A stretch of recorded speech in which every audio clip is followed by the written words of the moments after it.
This is Kentish Town train station up here, and just opposite Kentish Town train station is the back of the police station, Holmes Road, and this is their slip out and slip in unnosed exit and entry. And just up here is the Holmes Road police station. You know, and you got to imagine we was in full uniform. And I can always remember coming down here, and there was two old Bill next to this pub here, and we just pulled up at these lights, and I looked over them, and I just waved. I had all my police out on, all the police regalia, and they just waved back at me. And it was, you know, once they wave back at you, your confidence goes up as well, because you know we're pulling it off now. You know, we've got the vans, we all look the part, and then, you know, to all intents and purposes, we're old Bill. You know, and we've just been acknowledged by the real old Bill that we're old fucking Bill. So it's great. So my confidence was up. You know, we've trained and gone through this and walked through it for weeks and weeks and weeks. And I knew that the minute I got out of this van, I was 100% old Bill. I was a fast response robbery commander, or whatever it was. But I was going to take possession of that place at any cost. You know, and now we're only 3 minutes away from that gaff, and this is where all the faults. You know, you got two voices in your head. There's a good voice that's very quiet, and it's saying that, you know, you don't need to do this.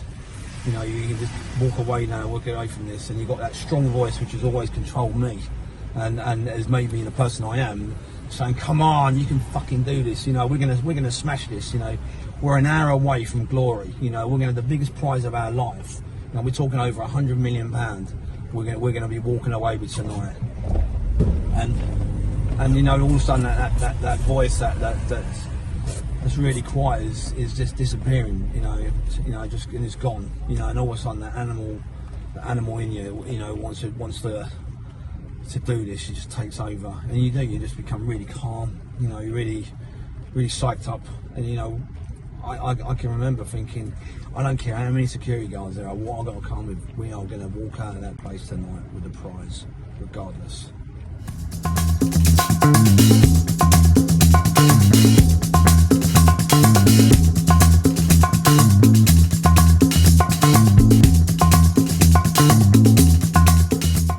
We came down here. It was dark. It was I think it was about 8:30 then, because we had to be there for 9 o'clock. So we're just taking it nice and easy.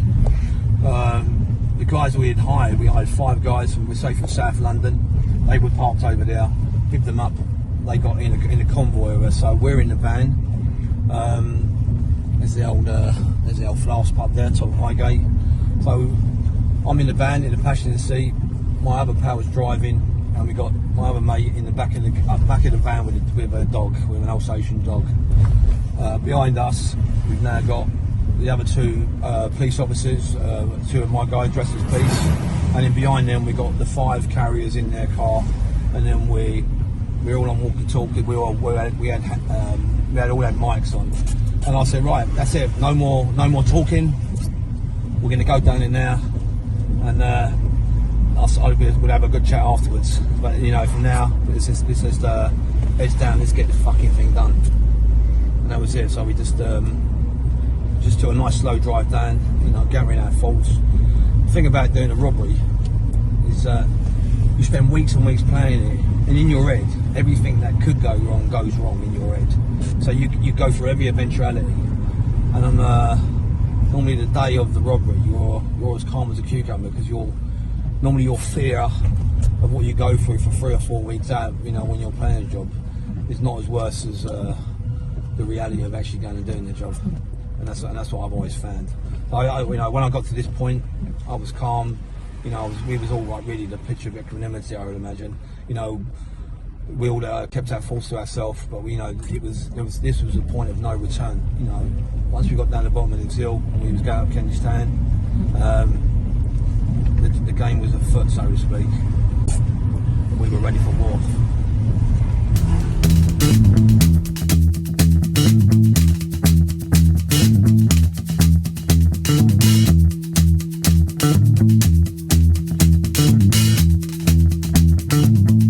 6 layers of security of Verizon. The first being is the perimeter. You've also got CCTV cameras here. On the mainframe doors, you've got biometric card scanners, and you've got biometric PIN code entry as well. Just for that main door, you've got an airlock, so you have to go through one door, you have to shut that, and then go through another door, shut that, otherwise no one else can come through. In the foyer part, you've got a reception with bulletproof glass. Behind that, you've got the CCTV camera operator's room, and then to get past that, you have a turnstile which you have to go through with another biometric card scanner, enter your code and go through. And if you think that was bad, and we then had to go up to the mainframe computer room, which had an independent monitoring company monitoring it. So what we had to do, we had to go to the mainframe computer, another mainframe computer room. We had to take the mainframe circuit board out. That then disconnected all the CCTV cameras outside that one room. And what happened then is that when I gave the order to actually disconnect that, the phone went off downstairs, and it was a monitoring company saying all their CCTV cameras have gone down. I then said, you know, we've had a mainframe computer surge, and all the cameras have gone down. But our operator, our tech guys have just gone in there, and we should be up and running in about 25 minutes. And they said, oh, lovely, cheers. And I put the phone down. Then I told my guys, go. They can't see nothing. Go, let's do it. And that's when it started.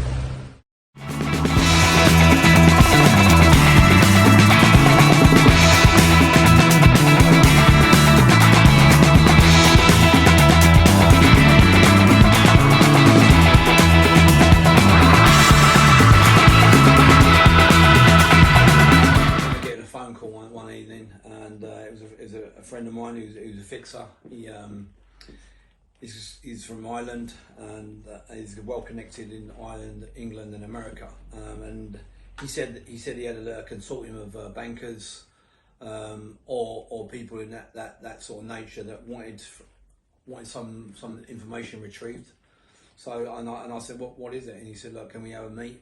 And I went down and met him, and I can remember going over to Hampstead near the ponds, and I met him, and then he laid it out for me. There was a load of information on some motherboards in a data facility in King's Cross, one of the biggest data protection facilities in Europe at that time, run by Verizon. JP Morgan was part of it. And all the major banking, you know, people had data in there, and motherboards and everything else. And he asked us if we could go in there and retrieve it. At first I said, yeah, no problem. And then he said, but there's a little catch. You know, as I said, it's one of the, it's heavily fortified. It's got one of the most sophisticated security systems in the world. There's 11 security guards. It's got a perimeter fence around it, patrols. There's biometric hand scanners, biometric PIN codes to get in now. There's airlock doors. There's bulletproof glass on the main entry, and there's a CCT operating room just beyond the bulletproof glass, which you have to go for a turnstile to get to. And at each station there's a panic alarm, but not just content with getting past all that security.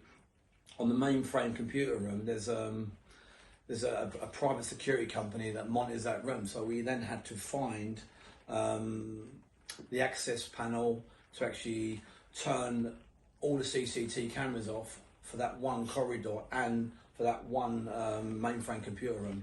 And I can remember I was on the comms with one of my guys. He said, we've located it. So I said, right, I'm going to go on the reception now, on the reception desk. Because as soon as we pulled out, we were going to get a phone call from the security company. That was odds on. So I said, put it now. And 2 seconds later, the phone went off, and I said, hello, Verizon security. And the guy just said, we've had all our cameras have gone down. What's the problem? I said, we've had a mainframe computer surge or whatever, made up some bollocks. And all the cameras have gone down. And our tech guys are in there now. We should be up and running in 25 minutes, half hour, and I'll let you know. And he said, oh, lovely, cheers. And he put the phone down. And that's when I said to my lot, bam, let's go, let's smash it, let's go now. You know, and they went in there. Terry, see your team. What is it like managing a team of 10 strong criminal professionals? I think the good thing about us is that everyone had specific roles. So there was no element of you're supposed to do this and you're supposed to do that, and then at the end of it, if you get caught, you can blame each other. That was never the case of us. You know, we always went in there knowing exactly what we were supposed to do. You know, we had one guy with a dog. His job was to stay with all the security guards and anyone we brought into the stairwell. Everybody had to be cuffed from behind. Hit me, Terry. How did it all come crashing down? I got arrested. I think it was about 10 months later. A friend of mine had gone on a bit of work, and he was dressed in full police regalia, and he got nicked. And then his unknown associates. So with that, they then went round to all the security guards, and for some reason they took my picture because I was a good friend of him as a known associate. They showed my picture to a security guard at Verizon, and they said, "Does this guy ring any bells?" And they went, "Yeah, that's the guy that done all the talking. That's the guy that orchestrated everything. He orchestrated every single part of the robbery." And that was it. And then the next thing I knew, you know, everything was going in. You know, it was like there was a concerted effort to find me. Up until that moment, you know, I knew they was on me. Did you notice them, like following you and stuff? I know it wasn't funny because I was gone. You know, I after I'd done the job, I disappeared.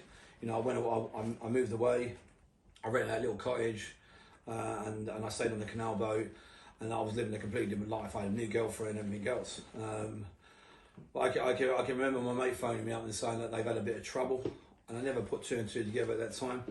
All I remember is I was in my girlfriend's house, and I was on the top floor, it's 4 stories high, and I always wake up, this old habit of mine, I wake up at 5:30 in the morning, and I was fully dressed, t-shirt, just a t-shirt on, my trainers and my jeans, and my top was on the side, and I always have a swag bag. I had 30 grand in it on the side, a little rucksack that I always got money, and I can remember waking up, and I was going to have a cigarette on the balcony, and as I looked over, I saw a bird and a geezer walk past, and I thought, they just don't look right. The way they were moving, it didn't look right. So my girlfriend was asleep, so I walked from the front room through to the kitchen, grabbed out of my bag, pulled my roof, and I ran along the whole roof. It was about 400 or 500 yards, you know, on these flat roofs. And I went down the other end, jumped down. I went down a ladder, and about 20 foot from the ground, it stops, and I just jumped. And as I walked across the road, I saw about 20 guys coming from nowhere, all going into the place where I was living, all going full bollocks in there.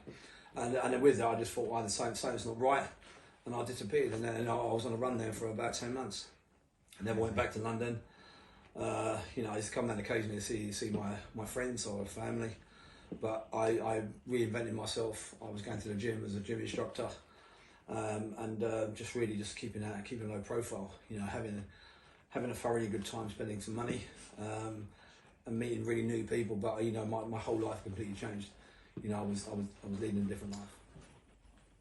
I don't know if you remember in 2006, 7, 8, 2006 and 7, Ireland, through the prime mortgages, that they were awarded, you know, billions and billions of pounds to do a building infrastructure there, and most of the information that we took from Verizon was actually associated with all the loans that were giving out to Ireland, and I think that's one of the reasons we were hired to actually go in and get them motherboards. Because at that stage, you know, 2008 was when the banking crisis went down, when it hit. All right, Terry, what was it like for you when you're facing 20 plus years in prison and you know you're going to get these sort of substantial prison sentences. What's it like when they're throwing deals at you, telling you we're going to let you go? Why didn't you take the deal, Terry? I think first of all, I've got to say, it's not a battle. It's not an internal battle. It's not even a thought process behind this. I don't really care what people think about me. I never have. You know, I'm my own person. But I have to live with myself. So, you know, there's an honour code amongst criminals. Not many people adhere to that now. Unfortunately, with me and the people I work with, I've known since we were kids. I don't think I could live with myself. I know I could live with myself knowing full well that I'd gone on a bit of work with someone, and because I got caught, and I was going to take them on a 20-year journey with me because I didn't want to do it on my own. That would be unforgivable. You know, not just for myself.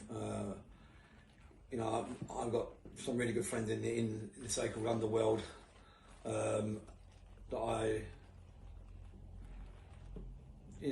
known forever. You know, and I've you know, for me, it's not even a consideration.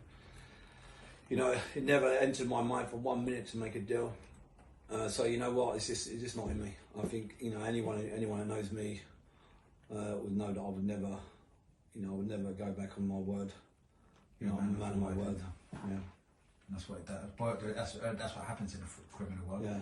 We are men of our words. If we say it, yeah, we can only be held accountable to our word, isn't it? Yeah, you know, I don't think there's a massive, there's not a conflict mentally with me. To, you know whether I'm going to go and see my kids. That never even entered the equation. I think the fact is that if I do anything, then I know the consequences. I know the consequences of my action at any one time. Yeah. You know, so if I'm going to do something, and I ask people to come in on them bits of work with me, you know, it won't even enter my mind to grass them up, because I know they won't do it to me. That's right. You know, but it's just something I could never live with. If it ever happened, it would never happen anyway, because that's not how we're made. What happens to people that go on bits of work and then they talk? What happens to people like that? Do you know what? No one's ever put me in the shit. So I wouldn't know. You know, I know that people go missing. I know that people get killed for talking out of school. But you know what? It's never happened to me because I've always chosen the people I work with, and I said that we're lifelong friends. So there's never ever in the back of my mind, if any one of my guys ever got nicked, I know for a fact that not one of them will say nothing about me, and vice versa. It's having the right team around you, isn't it, Terry? It's the A team, brother. Yeah, that's right. Yeah.